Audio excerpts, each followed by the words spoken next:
Assalamualaikum warahmatullahi wabarakatuh. Kembali lagi bersama Bu Emil. Di video sebelumnya, kalian sudah mempelajari tentang alat gerak hewan dan manusia. Sekarang, coba perhatikan tayangan berikut. Dalam tayangan ini ada gambar otot dan contoh paragraf tentang otot. Saat kalian membaca paragraf, ada beberapa informasi yang bisa kalian peroleh. Dari beberapa informasi tersebut, ada yang namanya informasi utama. Informasi utama disampaikan melalui ide pokok. Nah, hari ini kita akan belajar tentang ide pokok. Apa itu ide pokok?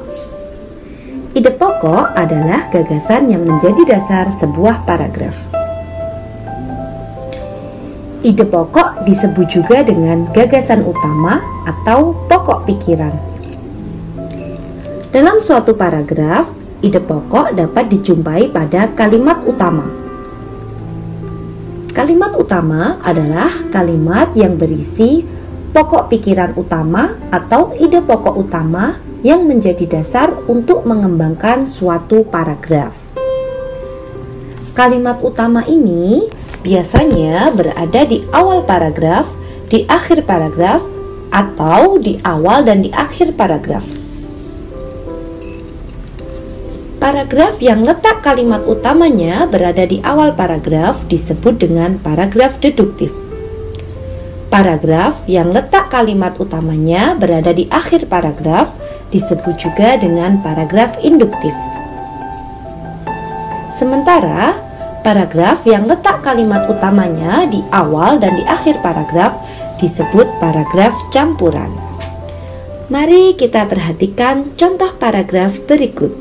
Otot disebut alat gerak aktif karena otot memiliki suatu senyawa kimia yang membuatnya dapat bergerak.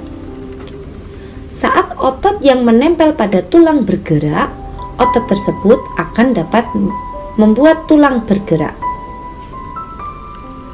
Dari contoh paragraf tersebut, kita dapat mengetahui kalimat utamanya terletak di awal paragraf. Nah, setelah kita menemukan kalimat utamanya, maka selanjutnya kita dapat menentukan ide pokoknya. Dari contoh tersebut, dapat disimpulkan cara menentukan ide pokok.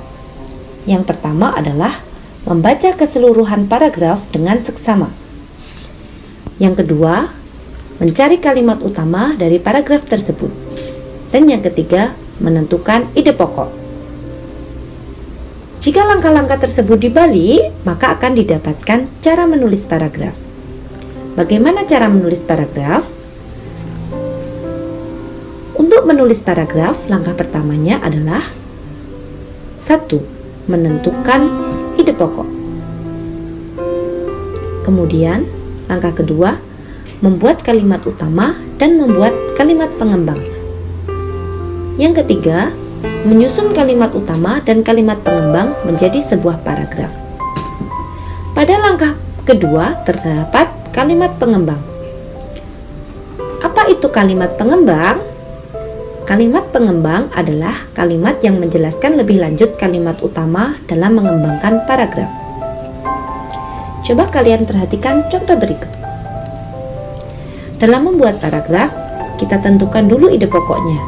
Misalnya, organ gerak terdiri atas 2 macam.